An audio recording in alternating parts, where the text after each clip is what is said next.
우리 주님 십자가를 준비하고 걸으신 사순절을 보내고 오늘은 고난주간이 시작되는 종료주일입니다. 사람이 죽을 때가 되면은 죽음을 준비하며 사는 사람이 복 있는 사람인 것입니다. 내가 늘 삶을 준비하면서 언제 하나님이 나를 부르실지 모르는 그 준비된 그런 삶을 잘 준비해서 살아가는 사람들에게는 어떤 상황과 환경 가운데서도 전혀 두려움이 없는 것입니다. 어떤 분이 이제 나이도 드시고 그런데 점점 몸이 약해지시는데 어느 날 몸이 많이 아프신 거예요. 아픈 그런 몸을 가져서 몸을 추스리고 나는데 이제 기력이 조금 회복이 되어서 몸을 추스리면서 자녀들에게 그렇게 얘기했습니다. 내가 여행을 좀 다녀와야 되겠다. 그러면서 이제 건강도 회복하셔서 그렇게 하시라고, 너무 무리하시지 말고. 그래서 여기저기 가고 싶지만은요, 고향에 가보고 싶었습니다. 예전에 살았던 그런 그 고향을 생각하면서 고향에 가서 옛날의 추억도 더듬어 보고 또 옛날에 그리웠던 사람들도 만나면서 고향을 한 바퀴 뺑 돌아오고, 그리고 흩어져 사는 그런 자녀들을 이렇게 한 번씩 돌아오고 난 다음 날 편안하게 집에 오셔서 맛있게 식사도 하시고 깨끗하게 샤워하시고 주무셨는데 그 다음 날 아침에 세상을 떠나셨대요. 너무 편안하게 주무시다가 하나님의 부르심을 받았다는 얘기를 들었어요.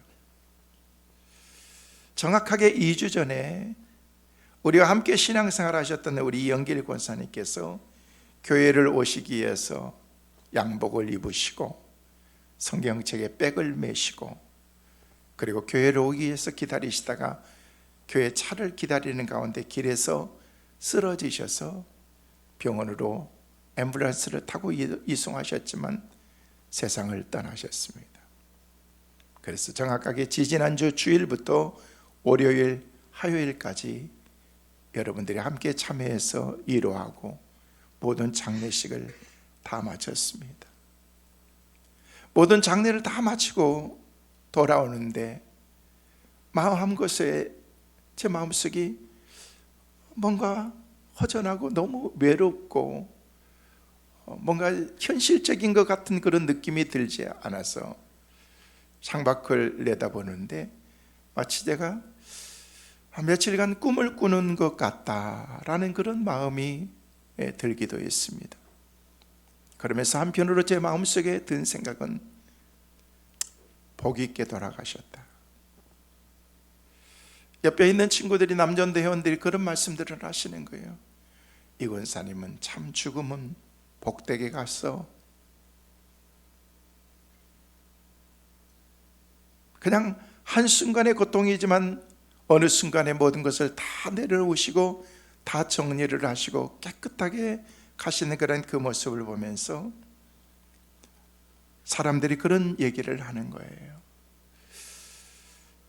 정말 복 있는 죽음일까 생각해 보게 되겠습니다. 우리가 사는 것은 우리의 삶이 매일매일의 삶이지만은 언젠가는 우리가 그 길을 가야 되는데 우리가 어떻게 그것을 준비하면서 우리의 인생을 살아가야 될 것인가? 잘 준비된 그런 사람들에게는요, 어떤 죽음 앞에서도 그 죽음이 절대 두려움이나 내 삶을 위협하면서 찾아오는 엄습하는 그런 삶은 아니라는 것입니다. 여러분, 우리가 사는 미국, 우리 한국, 그리고 저 미국은요, 삶이 다르죠. 미국과 한국의 삶이 다른 게 참 많습니다. 많이 다른 게 뭐냐면요, 정반대 것도 많습니다. 우리는 119, 거기는 911. 우리는 114, 거기는 411. 우리는 낮, 거기는 밤. 다른 게 너무 많습니다. 정반대. 앙케이트를 조사했어요. 당신이 살면서 당신은 자다가 편안하게 싹 주무시는 것처럼 그렇게 주무시다가 죽는 게 좋으냐, 암 투병하다가 죽는 게 좋으냐라고 물었어요. 여러분에게 묻고 싶어요. 여러분은 주무시다가 편안하게 가고 싶으세요? 암으로 고생하다가 가고 싶으세요? 대답 안 하셔도 괜찮아요. 그 중요한 건 아니니까. 근데 모르고 몰라도 이 자리에 계신 여러분 모두가 다 거의 100% 모든 사람들이 나는 암으로 고생하다가 민폐 끼치고 그렇게 고생 아프고 통증 느끼고 나는 가고 싶다라고 생각한 사람은 거의 한 사람도 없을지도 모릅니다. 미국 사람들에게 똑같이 질문했습니다. 당신은 죽을 때 편안하게 잠자다가 싹 아침에 일어나는데 죽어있는 그런 모습을 원하느냐, 아니면 암 걸려가지고 투병도 좀 하다가 죽기를 원하느냐 라고 물었습니다. 미국 사람들은 뭐라고 대답했을까요? 놀라지 마세요. 그 사람들은 90% 이상의 많은 사람들이 나는 암으로 투병하고 고생 좀 하다가 세상을 떠나고 싶다라고 그렇게 많은 사람들이 얘기했다는 거예요. 이유가 뭐냐? 이유가 그 사람들은 준비라는 말을 했습니다. 준비. 나도 준비하고. 여러분 자다가 편안하게 주무신 분이 그렇게 준비하고 이렇게 가실 수 있어요? 물론 늘 준비하면서 살기도 하겠지만은요, 그 사람들이 표현하는 그런 그 말은요, 내가 준비하면서 가고 싶다는 거예요. 내 사랑할 사람들이, 옆에 있는 사람들이 내가 죽어가는 그 모습을 보면서 그들도 마음으로 준비하는 그런 그 마음을 갖게 하고 싶다는 거예요.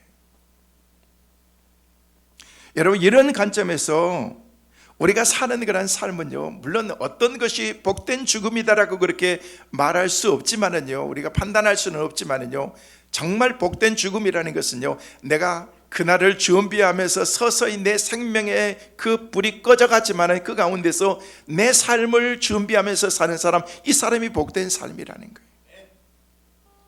뭐 잠자고 있다가 돌아가시든, 뭐 갑자기 그냥 막 심장마비로 돌아가시든, 교통사고로 돌아가시든, 우리는 가긴 가요. 언제든 간다는 거예요. 네, 얼마나 준비하고 상대방으로 하여금 사랑하는 내 가장 가까이에 있는 사람이 얼마만큼 그 삶을 준비하고 서로에 대한 그런 준비가 되어 있느냐, 이게 중요하다는 거예요. 나는 편안하게 갈지만은요, 옆에 있는 사람은 아무런 준비도 안 됐는데, 오래전에 돌아가신 저희 아버지가 내일이 돌아가신 추모일입니다. 미국에서 오늘 저녁에 새벽 2시에 전화를 받았습니다. 그 새벽에 전화를 받는다는 건 별로 기분 좋지 않죠. 무슨 일이 있구나. 전화번호를 딱 보는 순간 국제전화. 그래서 무슨 일이 있는데 라는 그런 생각을 가지면서 전화를 들었는데, 저희 아버님이 하나님의 부르심을 받았다는 거였어요. 저는 아직도 아버지가 돌아가셨다는 그런 그 느낌이 그렇게 실감이 나지는 않습니다. 시골에 가면은요, 그냥 저를 맞아 주실 것 같은 그런 마음. 본인은 훌쩍 그냥 점심 식사하시면서 어지럽다고 말씀하시면서 화장실 가시다 쓰러지셔서 가셨지만은요, 우리는 마음의 준비, 특별히 저는 멀리 떨어져 사는 그런 저에게는요, 마음의 준비가 하나도 안 됐던 거예요. 여러분의 삶 가운데에서 준비된 그런 그 마음이 우리에게 있어야 되는데, 전혀 준비되지 않고서 맞이하는 그런 그 죽음은요, 우리 마음속에 큰 임팩트로 오랫동안 그 삶의 흔적으로 남아있을 수 있다는 거예요.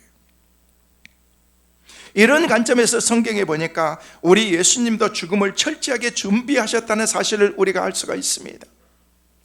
우리 주님이 지신 십자가는 어쩌다가 그냥 갑자기 그냥 지신 십자가가 아니라는 거예요. 구약에서부터 하나님은 철저하게 어린 양 예수의 십자가 구속의 사건에 대해서 우리에게 충분히 말씀하시면서 많은 사람들로 하여금 예수 그리스도의 구속의 십자가에 대해서 우리로 하여금 보여주신 것입니다.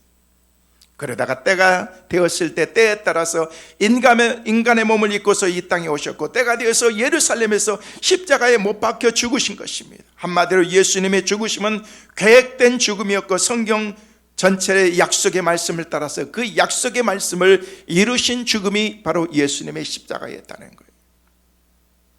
그래서 예수님이 오시기 전 700년 전 선지자였던 이사야 선지자는 이사야 53장 5절 말씀에 우리에게 그렇게 말씀하고 있습니다. 같이 보십니다. 그가 찔림은 우리의 허물 때문이요 그가 상함은 우리의 죄악 때문이라. 그가 징계를 받음으로 우리는 평화를 누리고 그가 채찍에 맞음으로 우리는 나음을 받았도다. 이 말씀 보니까 그가 찔림은 우리의 허물 때문이라는 것이, 그가 상함은 우리의 죄악 때문이라는 것입니다. 그가 징계를 받음으로 우리가 평화를 누리고 그가 채찍에 맞음으로 우리가 나음을 입었다라고, 그렇게 받았다라고 그렇게 우리에게 말하고 있다는 것입니다. 그렇기에 십자가의 죽음을 맞이하는 죽음의 자세는 한마디로 거룩하고 아름다운 죽음이었던 것입니다. 예수님은 그 십자가를 지시기 위해서 준비하고 고난의 시간을 보내시고 이번 주 골고다를 향해서 나가시게 된 것입니다. 수많은 사람들의 군중들 틈에서 어린 나귀를 타시고 예루살렘으로 입성하시는 그 주님을 바라보면서 사람들의 손에는 종려나무 가지를 들면서 그 가지를 흔들면서 예수님의 예루살렘 입성을 환영하면서 호산나 호산나 다윗의 자손이여 라고 말씀하시면서 우리 예수님의 예루살렘 입성을 환영해서 그날이 바로 종려주일, 종려의 날, 종려 가지를 흔드는 축복된 날인 것입니다. 예수님은 그 십자가를 지시기 위해서 준비하신 것입니다. 사랑하는 성도 여러분, 십자가 안에는 놀라운 비밀이 담겨져 있습니다. 십자가 안에, 십자가 안에는 행복이 담겨져 있습니다. 십자가 안에는 사랑이 담겨져 있습니다. 그 십자가의 문을 여러분이 믿음으로 여는 축복의 사람들 되시기를 주의 이름으로 축원합니다. 그러면 그 안에 감춰진 보화가, 어마어마하게 많은 그런 하나님의 보화가 그 안에 담겨져 있는 것을 여러분의 눈으로 목격하게 될 것입니다. 행복과 사랑,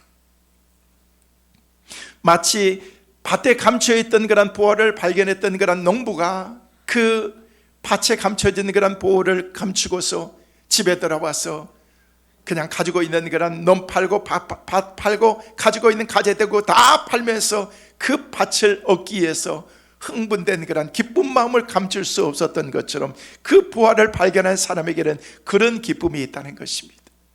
저는 오늘 예배하는 여러분의 삶 가운데 이런 신앙의 기쁨이 여러분 가운데 충만하시기를 주의 이름으로 축원합니다. 그러기 위해서는 십자가의 문을 열어야 됩니다. 그래서 그 보화를 발견해야 된다는 것입니다. 예수 그리스도의 십자가 안에 있는 그런 보화, 그 행복, 그 사랑, 하나님의 그 은혜를 우리는 그 가운데서 발견해야 된다는 것입니다. 성도 여러분, 십자가 안에는 이런 놀라운 하나님의 은혜가 있어서 그래서 많은 사람들이 그 십자가의 비밀을 알게 될 때 아낌없이 헌신하고 죽음의 자리까지도 서슴지 않게 달려갈 수 있는 그런 놀라운 은혜가 그런 믿음의 사람들에게 있는 것입니다. 하나님은 우리를 너무나도 사랑하십니다. 하나님은 이 시간 여러분을 사랑하신 것을 믿으시길 바랍니다. 죄인인 우리 인간들을 구원해 주시기 위해서 독생자 예수 그리스도를 이 땅에 보내주신 그런 하나님의 사랑, 성도 여러분, 하나님은 정말로 우리를 사랑하셔서 십자가를 지셨습니다. 이 엄청난 그런 하나님의 사랑이 우리의 가슴 속에 느껴져야 된다는 것입니다. 이 사랑이 너무나도 감격스러워서 감사하면서 하나님께 믿음으로 우리가 살아가야 된다는 것입니다. 저는 오늘 말씀을 한 목사님의 이야기, 위대한 사랑의 이야기로 여러분과 함께 시작하려고 합니다. 어느 젊은 목사님이 작은 교회에 부임하게 되었습니다. 많지 않는 그런 성도들을 모아놓고서 그들에게 말씀을 증거하면서 그 목사님은 하나님의 사랑에 대해서 설교를 했습니다. 우리 하나님은 우리를 사랑하십니다. 정말로 사랑하십니다. 그 사랑은 하나밖에 없는 아들까지도 아끼지 아니하실 정도로 우리를 사랑하셨습니다. 그 사랑의 그 흔적을 우리에게 보여주신 것입니다. 그게 바로 십자가입니다. 십자가의 은혜입니다. 설교를 한참 하시면서 그러면서 중간에 그런 얘기를 시작하였습니다. 정확하게 20년 전 아들과 아들의 친구가 배를 타고 바다에 나가게 되었습니다. 옆에 있던 아버지도 고깃배를 타고 옆에 함께 승선해서 같이 바다에 나가게 되었습니다. 한참 바다를 나가게 되는데 파도가 점점 거세지더니 엄청난 파도가 몰려와서 아들과 친구가 타고 있는 배를 한순간에 뒤집어 엎고 말았습니다. 그래서 바다에 빠진 그런 아들과 친구는 허우적거리면서 살려고 몸부림치는 그런 그 모습을 보고 있던 그런 아버지는 온 성력을 다해서 전속력으로 아들이 있는 그런 그곳으로 달려가기 시작했습니다. 허우적거리는 그런 그 아들과 아들의 친구를 바라보면서 나는 과연 누구를 살려야 될 것인가? 아들을 살려야 될 것인가? 아들의 친구를 살려야 될 것인가? 갈등하는 시간. 그는 아들에게 뱃머리를 돌리면서 아들에게 가서 아들의 손을 헤엄치고 가서 아들의 손을 붙잡는 그 순간 아들에게 그렇게 얘기했습니다. 아들아, 너는 예수 믿고 천국 백성이 되었기 때문에 너는 오늘 당장 세상을 떠난다고 할지라도 하나님 앞에 갈 수 있어. 나중에 아빠는 너를 언제든지 만날 수 있어. 아들의 손을 놓고서 거친 파도 앞에서 헤엄을 치면서 아들이 친구 있는 곳을 향해서 다시 나가기 시작합니다. 그 아들 친구를 손을 잡고 건져 내고 그를 살리게 된 것입니다.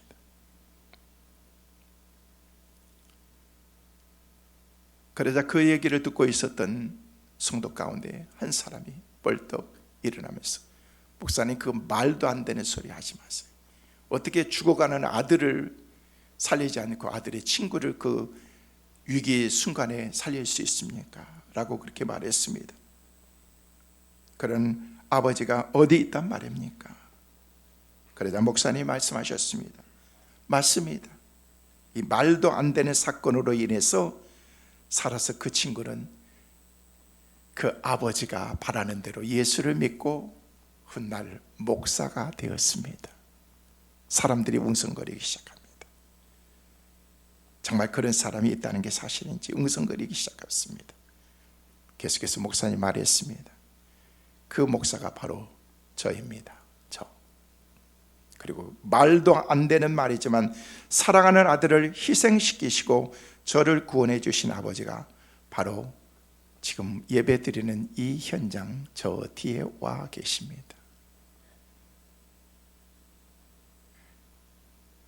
남루하게 옷을 입고 이미 나이가 많아지신 할아버지는 기쁜 얼굴을 가지시면서 눈물을 흘리시면서 그 예배를 드리고 있었던 것입니다.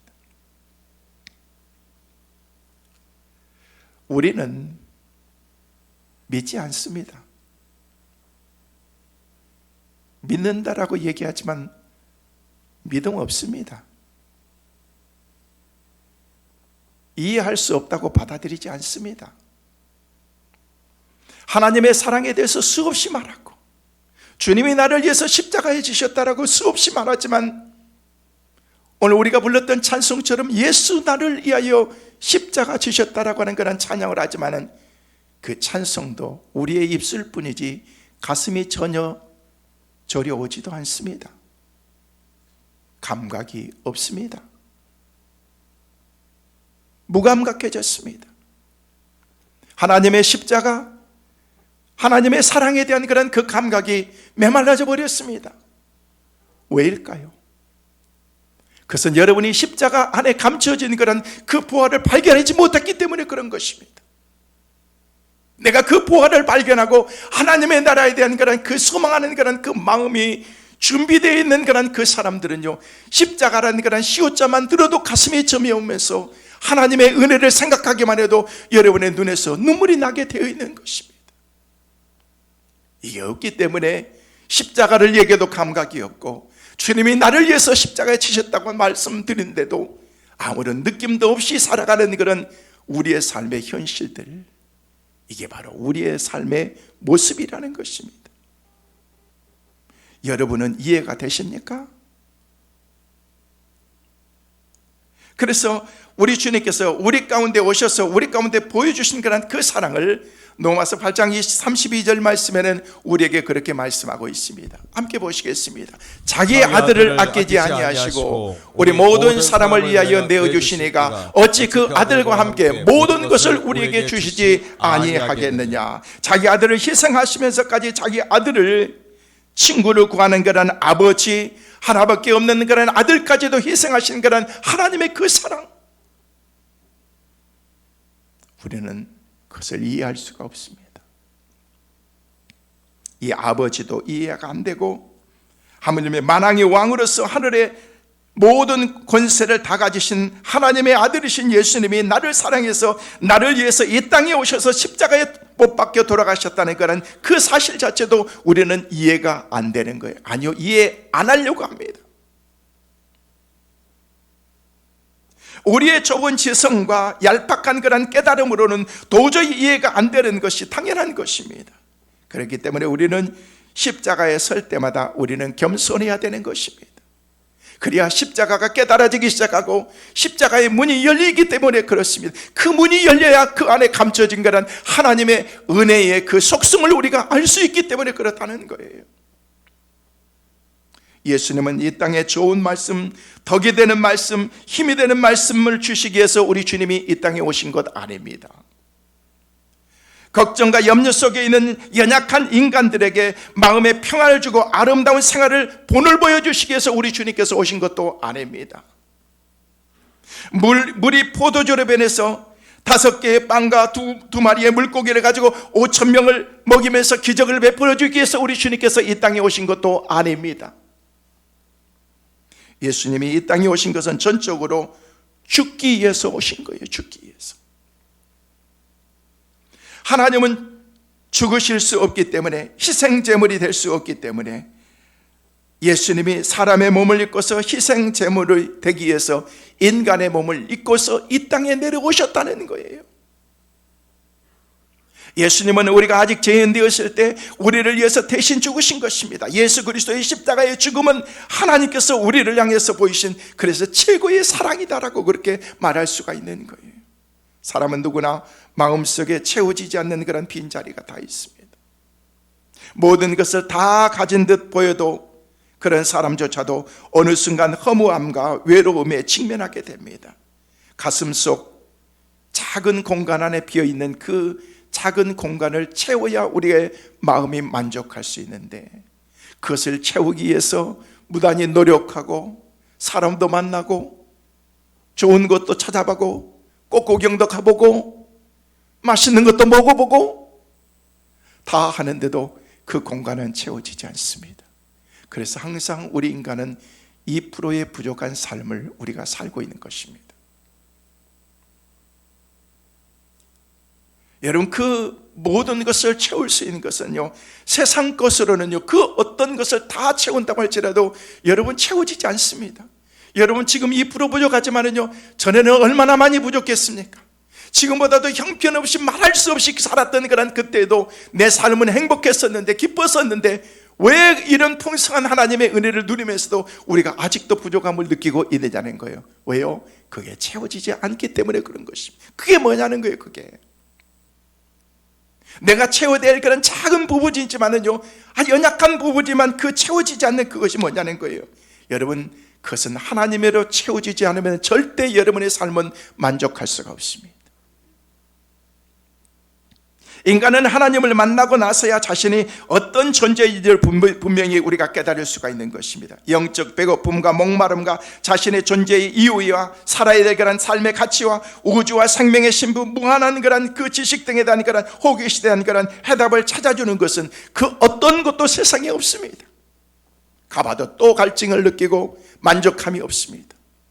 오직 예수, 오직 복음, 예수 안에, 주님의 그 십자가 안에 우리가 들어갈 때 하나님께서 여러분의 삶을 만족하게 만들어 주실 줄로 믿습니다. 세상 가운데서 찾으려고 그러지 마세요.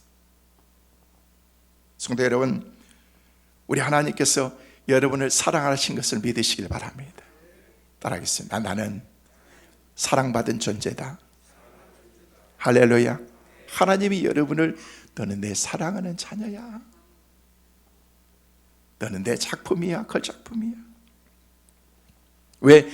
엄청난 그런 그 은혜의 값을 지불하면서 그 값의 대가로 하나님께서 저 여러분을 하나님의 자녀로 양자로 세우셨기 때문에, 삼으셨기 때문에 그렇다는 거예요. 그 하나님께서 안 보이시지만은요, 하나님께서 우리에게 말씀하시는 거예요. 여러분, 저 하늘에를 보면은요, 지금도 하늘에 보면은요, 하늘에는요 반짝반짝 막 별이 빛나고 있습니다. 낮이기 때문에 안 보이는 거예요. 해가 넘어가면은요 하늘에 반짝거리는 막 별들이 막 다 보이기 시작합니다. 그런데 여러분이 집에서 누워가지고 천장만 보면은요 절대 그 별은 안 보입니다. 저 별은 남의 별입니다. 창문을 열고 밖을 나가서 쫙 보면은요 하늘에 떠 있는 찬란한 빛을 볼 수가 있습니다. 방 안에 누워서 천장만 보일 뿐 아무것도 보이지 않는다는 것입니다. 창문을 열어야 밤하늘에 반짝이는 별을 볼 수가 있습니다. 우리도 우리의 닫혀있는 그런 이성으로는 하나님의 존재를 볼 수가 없는 거예요. 믿음의 창문을 활짝 열 때 하나님의 살아계심과 하나님의 사랑을 우리가 깨닫게 되는 거예요. 성도 여러분, 여러분 모두 마음의 문을 활짝 여시고 예수님을 마음으로 영접하심으로 영혼의 목마름과 갈증함을 해결받고 생명의 복을 누리며 살아가는 은혜가 있게 되시기를 주의 이름으로 축원합니다. 만약에 오늘 이곳에 계신 여러분, 그리고 방송을 통해서 말씀을 듣고 있는 여러분의 삶 가운데 아직도 나는 구원의 확신이 없고 천국 갈 준비가 되어 있지 않다면 오늘 이 시간 말씀을 들으면서 구원의 은혜가 여러분에게 임하시길 바랍니다. 나는 구원받은 하나님의 백성이 아닌 것 같다라는 그런 생각이 들면 오늘 시간 여러분 내 마음속에 주님, 나도 구원받은 하나님의 백성으로 살기를 원합니다. 내 마음속에 주님이 찾아와 주셔서 나를 다스려 주시고 나를 지배해 주시고 내가 하나님께 속한 하나님의 자녀로 구원받은 자녀로 살게 하여 주옵소서. 여러분이 인격적으로 그 주님을 받아들이는 순간 오늘 이 시간 여러분의 마음속에 구원의 은혜가 임하게 될 줄로 믿습니다. 모셔드리는 것입니다. 여러분, 우리가 사는 우리 인간들은요 모두가 다 불안한 그런 시대를 살아가고 있습니다. 왜 좋은 세상이 점점 돼가는데 그 누구도 역대 살아갔던 그런 아무리 훌륭한 사람들도 지금의 이런 삶을 살아보지 못했습니다. 근데 우리는 이런 삶을 살아가면서도 왜 우리는 불안할까? 염려할까? 근심이 많을까? 자도 깨도 내 삶에 늘 외로움이 찾아오고 우울하고 만족감이 없고 불안하고, 여러분 그래서 모두 삶이 불안하고 안정되지 않아서 활발하게 잘 되는 사람들이 있습니다. 그 사람들이 누군 줄 아세요? 보험회사. 보험회사는요 사람들이 우울하면 더 잘 됩니다. 불안하면 더 잘 됩니다. 불안해서 뭔가 보험을 드는 거예요. 찾아봤어요. 무슨 보험이 있는가? 생명보험, 건강보험, 암보험, 교육보험, 노후연금보험, 화재보험, 여행자보험, 주택보험, 자동차보험, 치매보험, 중증질환보험도 있더구만요. 요즘은 이제 애완견들을 위해서도 보험도 들어나요. 참 좋은 세상이에요. 많은 종류의 보험들이 있습니다. 왜 보험을 드세요? 솔직하게 말씀드릴까요? 이용해 먹기 위해서 드는 거예요. 보험회사는 여러분을 이용해 먹고 여러분은 보험회사를 이용해 먹는 거예요. 혜택 받는다라는 표현을 저는 좀 과격하게 얘기했지만은요 서로가 이용해 먹는 거예요. 왜? 내 귀한 돈을 들였으니까 어떤 문제가 있으면 그 보험회사 나를 다 여러분 보험 진짜 많이 들었는데도 아무런 사고도 안 나고 암도 안 걸리고 집에 불도 안 나고 교통사고 한 번도 안 나고 그럼 여러분은 엄청 손해입니다. 얼마나 억울하시겠어요. 한 번씩 좀 문제도 있어 봐야지 보험 들었던 거 본전도 찾고 그럴 수가 있는데 여러분 그렇다고 여러분 하고 억울해. 암도 안 걸리고 이게 뭐야? 그런 사람이 있습니까? 왜 들으는 거예요? 안전을 위해서 들어놓는 거예요. 내가 문제가 있을 때는요, 그 보험이 나를 그것을 다 책임져 준다는 거예요. 그래서 드는 거예요. 여러분 보험 들면서 야 이게 진짜 그렇게 될까?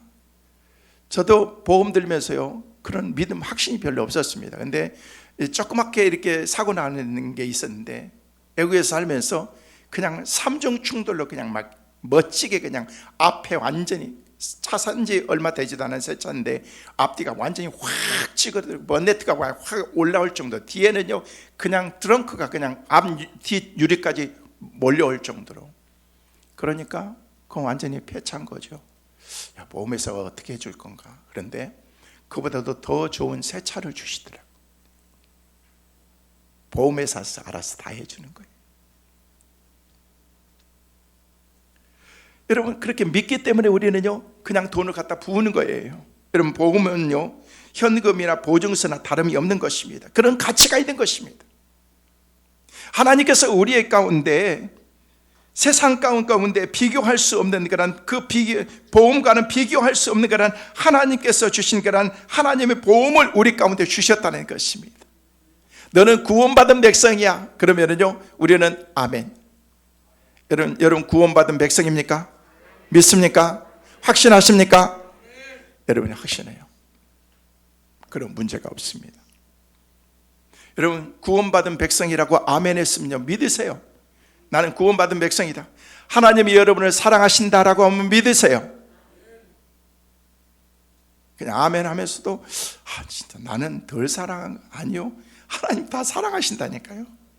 그냥 우리를 구원해 주신다면요 하나님 앞에 가는 그 시간까지도 하나님께서 우리의 삶을 책임져 주실 거예요. 하나님의 위대한 사랑을 우리 가운데 말씀하시면서 왜 하나님이 우리를 사랑하시는지에 대해서 오늘 본문은 우리에게 말하고 있습니다. 저는 간단하게 말씀을 드립니다. 첫째로 왜 하나님이 우리를 사랑해 주시는가? 어떨 때에 하나님이 우리를 사랑하시는가? 첫째는요 우리가 아직 연약할 때도 하나님께서 우리를 사랑해 주십니다. 연약한 가운데. 자, 오늘 보면 6절 말씀을 여러분과 같이 함께 읽도록 하겠습니다. 같이 읽습니다. 우리가 아직 연약할 때. 자, 여기까지 말씀해요. 연약할 때, 우리가 아직 연약한데도 하나님께서는 우리를 사랑하신다는 것입니다. 우리가 아직 연약할 때란 말은 진노 아래 있을 때, 원수가 되었을 때 우리를 구원해 주시기 위해서 하나님께서 사랑하시는 독생 성자 예수 그리스도를 우리 가운데 보내주셨다는 거예요. 그러므로 구원은요 하나님께서 우리 가운데 주신 은혜의 선물인 것입니다. 로마서 8장 32절 말씀에도 우리에게 그렇게 말씀하고 있습니다. 함께 보시겠습니다. 자기 아들을 아끼지 아니하시고 우리 모든 사람을 위하여 내주신 이가 어찌 그 아들과 함께 모든 것을 우리에게 주시지 아니하겠느냐. 아들을 주셨던 하나님께서 그 아들과 견주서 바꿀 게 뭐가 있겠느냐. 다 주신다는 거예요. 믿으시길 바랍니다. 이런 하나님의 사랑을 받은 증인이 바로 바울인 거죠. 그는 다메섹 도상에서 주님을 만나 부름을 받았습니다. 그렇다면 바울은 여기서부터 사랑을 받게 된 것일까요? 아닙니다. 바울은 자기가 태어나기도 전부터 어머니의 모태로부터 자기는 하나님의 사랑을 받았다라고 그렇게 고백합니다. 그는 처음에는 그걸 깨닫지 못했습니다. 알지 못했습니다. 그렇기 때문에 예수를 핍박하고 예수 믿는 사람들을 잡아서 죽이고 원정 다니면서까지도 예수를 방해하는 사람이 사울이었다는 것입니다. 근데 그가 어느 날 멀리 가서 예수 믿는 사람들을 잡아오는 그 순간 다메섹이라는 그곳에서 주님을 만나게 된다는 거예요. 원수와의 그 만남이 그 가운데서 에나무 다리에서 만나게 된 거예요. 근데 그 가운데서 하나님의 은혜를 체험하고 난 다음에 하나님께서 자기를 얼마나 사랑하셨다는 그런 사실을 그가 나중에 알게 된다는 거예요. 나중에. 지금은 몰라요. 어떤 의미로 여기 계신 여러분 가운데도 아직도 지금도 느껴지지 않을 수도 있는지 몰라요. 여러분, 저는 여러분의 그 사랑이 하나님의 은혜가 빨리 깨달아지는 그 은혜가 여러분 모두에게 있게 되시기를 주의 이름으로 축원합니다. 여러분 이것을 알면 우리는 함부로 신앙생활을 할 수가 없는 거예요. 아무렇게나 우리가 믿음생활을 할 수가 없는 거예요. 왜? 우리는 날마다 준비하면서 오늘 하나님 앞에 우리가 갈 준비를 하면서 내가 살아야 되기 때문에 그렇다는 것입니다. 내 마음속에 2%가 아니라 20% 그보다도 더 많은 것이 내 삶의 빈 공간으로 있다고 할지라도 우리는 그 가운데서도 우리는 자족하면서 만족하면서 하나님의 은혜에 감사하면서 우리가 살 수밖에 없는 거예요. 창세전에 나를 사랑하신 하나님. 여러분 부모들은요 어떤 부부들은요 결혼하고 난 다음에 아직 아기가 잉태되지도 않았는데 벌써 이름도 지어놓고 타명도 지어놓고 그러고 난 다음에 벌써부터 그를 사랑하고 있습니다. 잉태되면은요 잉태된 그런 조그마한 잉태된 그 아기를 생각하면서 배를 쓰다듬으면서 아무개야 아무개야 하면서 그때도 사랑합니다. 태어나면 더 사랑합니다. 철부지 때 말 안 들어도 사랑합니다. 자라가지고 말썽 안 부리고 부모에게 효도하면 그때부터 부모가 자녀를 사랑하는 게 아니고 태에서부터 시작해서 말썽을 부려도 그 가운데서 여전히 사랑하신 하나님. 우리 하나님께서는 창세전에 하나님께서 우리를 택하여 세우시고 난 다음에 너는 내 거야 라고 말씀하시면서 하나님이 무조건적으로 우리를 사랑하신다라고 말씀하시면서 우리가 연약한 가운데 있는 그 순간에도 하나님이 우리를 사랑하신다는 거예요. 저는 여러분의 이 하나님의 사랑이 절절히 여러분에게 느껴지는 은혜가 있게 되시기를 주의 이름으로 축원합니다.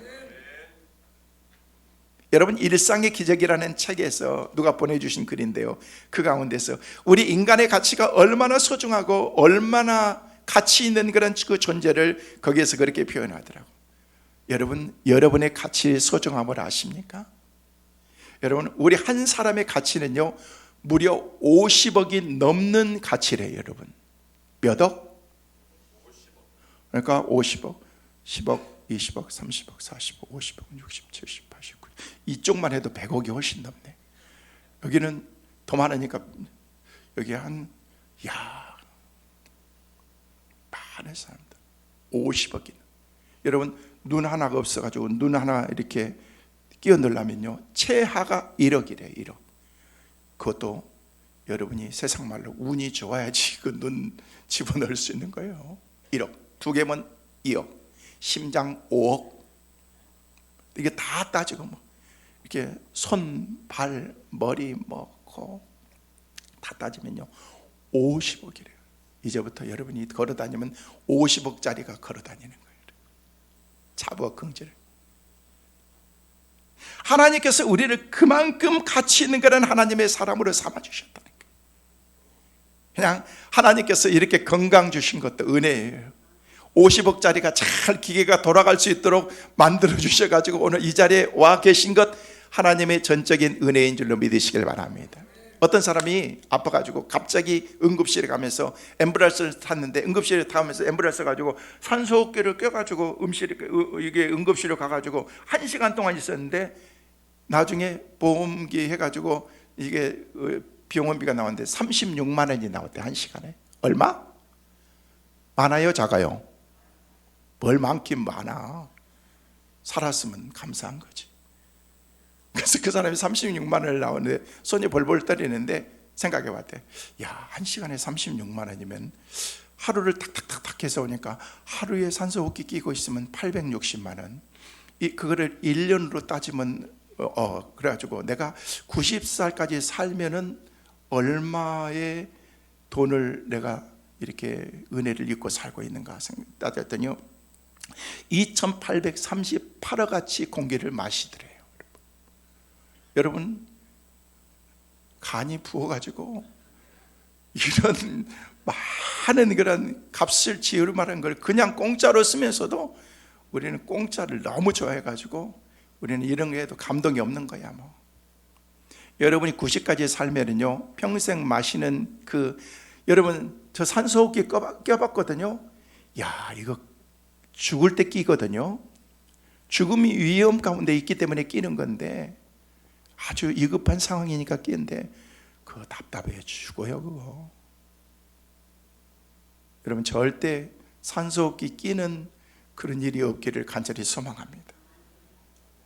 안 끼고 목 같은 거 안 따고 그렇게 편안하게 있다가 그냥 가시도록 그렇게 해야지. 산소호흡기 낀다는 건요 돈이 어마어마하게 들어가요. 근데 우리는 산소호흡기도 안 끼고 맑은 공기 마시면서 구름산에서 정경에 흘러나오는 그런 맑은 공기를 마시면서 이렇게 살 수 있는 게 이게 얼마나 큰 은혜예요, 여러분. 연약한 가운데 있을 때에도 하나님이 우리를 사랑하셨습니다. 성도 여러분, 무조건적으로 하나님이 우리를 사랑하신 거예요. 참 멋있는 우리 하나님이잖아요.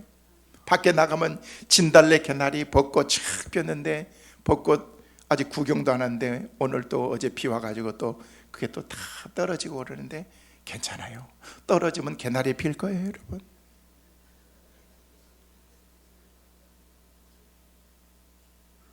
또 개나리 지면 진달래도 피고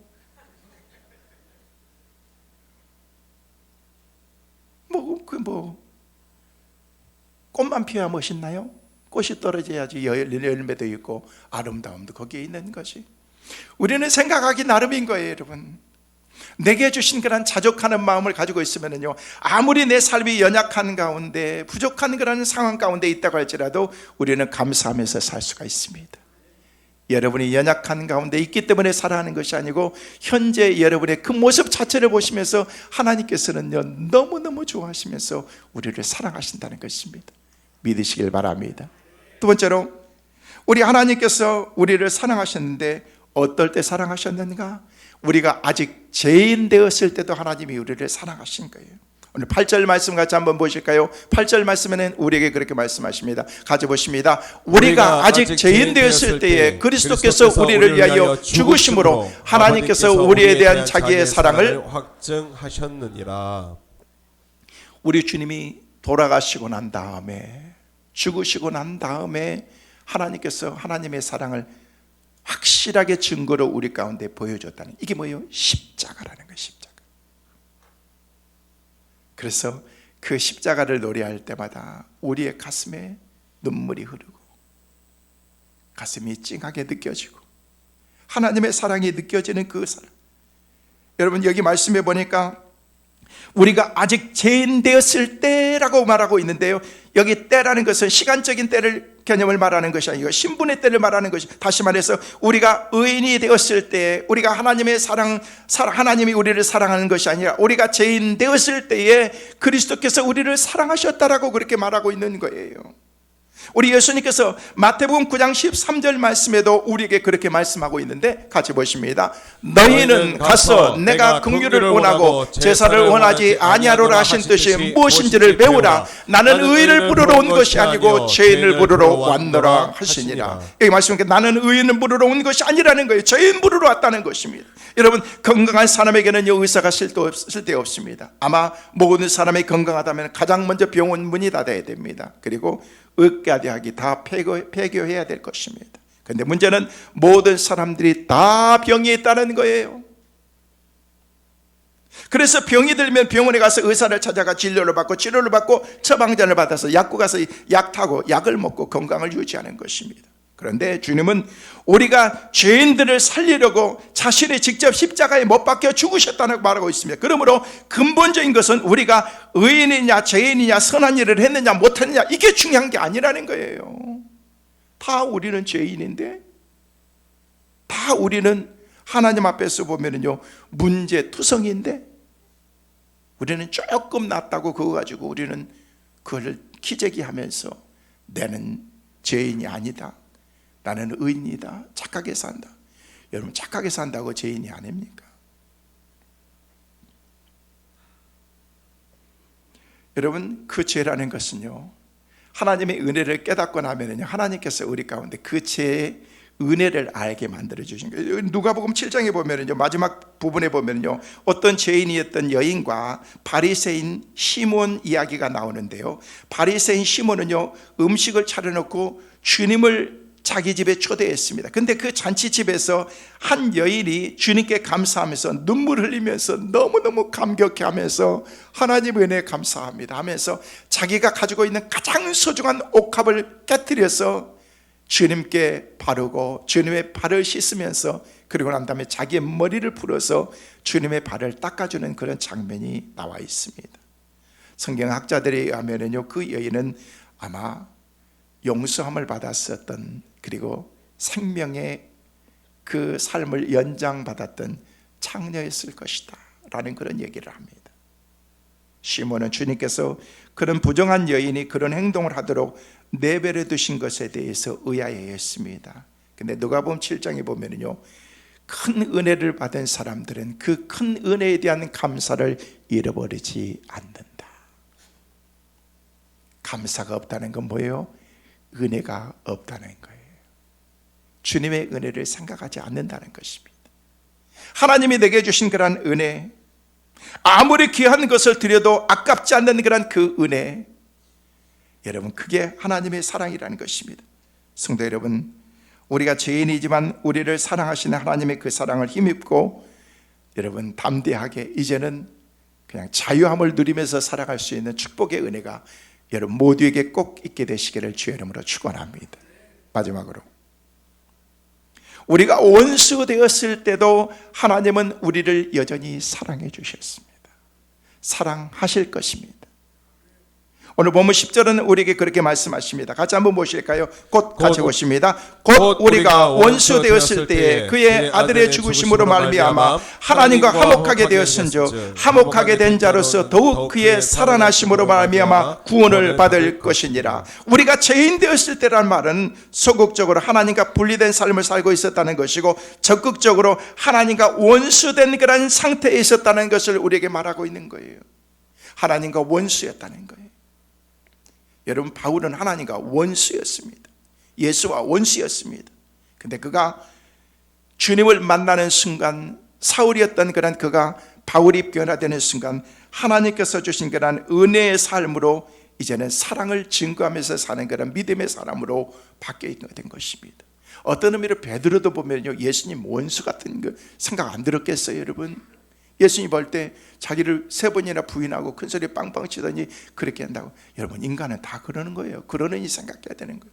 또 주님이 용서해주고 너 나 사랑하지 하면서 끝까지 같이 가셨던 주님, 여러분, 우리 주님께서는요 원수 되었던 그들, 우리가 하나님 앞에 하나님을 만족하고 주님의 마음에 쏙 들어가지고 그렇게 살기 때문에 하나님이 우리를 사랑해 주시고 매일매일 우리에게 은혜를 베풀어 주시나요? 아니지 않습니까? 부족한데도, 허물 많은 우리인데도 하나님께서 우리를 사랑한 그 하나님의 사랑을 십자가를 통해서 우리 가운데 보여주고 계신 것입니다. 우리가 믿음 생활 제대로 하지 못해도, 우리의 입술에서 맨날 원망 불평해도, 감사하지 않아도, 때로는 기도하지 않아도 어떻습니까? 하나님은 여전히 우리를 사랑하시고 우리 가운데 와서 우리를 포근하게 안아주시는 그런 하나님의 사랑이라는 것입니다. 하나님께서 절대로 나쁜 것을 우리에게 주시지 않습니다. 구할 때 하나님께서 아들이 떡 달라면 돌 주고 생선 달라면 뱀 주고 그럴 사람이 어디 있겠느냐. 하물며 하나님께서 얼마나 좋은 것을 우리 가운데 주실 수 있겠느냐라고 그렇게 말씀하신 것입니다. 하나님은요 넉넉한 마음을 가지시고 여러분이 주님께 다가오기를 간절히 소망하고 계신 거예요. 하나님께 가까이 나가기를 하나님은 기다리고 계신 것입니다. 말씀을 정리합니다. 성도 여러분, 세상에서 가장 불행한 사람은 어떤 사람인 줄 아십니까? 사랑을 모르고 살아가는 사람인 것입니다. 사랑은 아는데 사랑을 해보지 않고 사는 사람인 것입니다. 왜 사랑을 못할까? 왜 사랑받지 못하고 살아갈까? 사랑받아보지 못한 사람은 사랑하는 방법을 잘 모릅니다. 그래서 우리는 서로가 서로를 사랑하고, 주님이 우리를 사랑하는 것처럼 사랑의 은혜를 입은 그냥 상대적인 그런 사랑 하려고 하지 마세요. 그냥 무조건적인 사랑. 네가 이만큼 사랑하기 때문에 나도 이 정도 내가 너한테 갈 거야. 그건 사랑 아닌 것입니다. 주님이 우리를 사랑하신 것처럼 조건에 맞을 때만 사랑하는 것, 그건 사랑이 아닙니다. 나를 유익하고 하고 나를 도움을 준 사람이기 때문에 내가 사랑하는 것, 그건 사랑이 아닌 것입니다. 예수님을 믿는 그런 사람 중에도 그런 사랑이 우리 마음속에 있기도 하다는 것입니다. 너희 원수를 사랑하며 너희를 박해하는 사람들을 위하여 네가 축복하라는 예수님의 가르침은 그런 사람들에게는 아무런 느낌이 없습니다. 강팍하고 완악해진 우리들이 주님의 그 사랑을 우리가 힘입을 때 그 사랑의 그 깊이와 넓이와 그 아름다움을 그 가운데서 볼 수가 있는 것입니다. 저는 여러분들이 그 사랑을 다 깨닫고 알기 위해서 믿음의 깊은 자리로 들어가기 위해서 저는 늘 기도하고 있습니다. 그런 축복의 은혜가 여러분에게 있게 되시기를 주의 이름으로 축원합니다. 특별히 이번 한 주간은 주님의 그 십자가를 더 깊이 묵상하고 주님의 그 사랑을 더 절절히 느끼고 또 그 은혜를 통해서 우리가 그 하나님의 사랑의 사람이 되기를 원하는 그런 한 주간의 특별 새벽 기도를 여러분에게 갖게 됩니다. 함께 여러분과 함께. 그래서 여러분 모두를 내일부터 시작되는 특별 새벽 기도에 여러분을 초대합니다. 이번 특별 새벽 기도를 통해서 주님의 고난에 동참하고 나태하고 게을렀던 우리들의 신앙, 느슨해졌던 우리의 믿음 다시금 회복하고 최고의 하나님의 축복의 은혜, 복된 그런 하나님의 사랑을 체험하면서 이제는 하나님의 사랑을 여러분의 모습을 통해서 삶을 통해서 우리 모두에게 함께 나누면서 아름다운 공동체를 세워나가는 축복의 은혜가 우리 모두에게 있게 되시기를 주의 이름으로 축원합니다.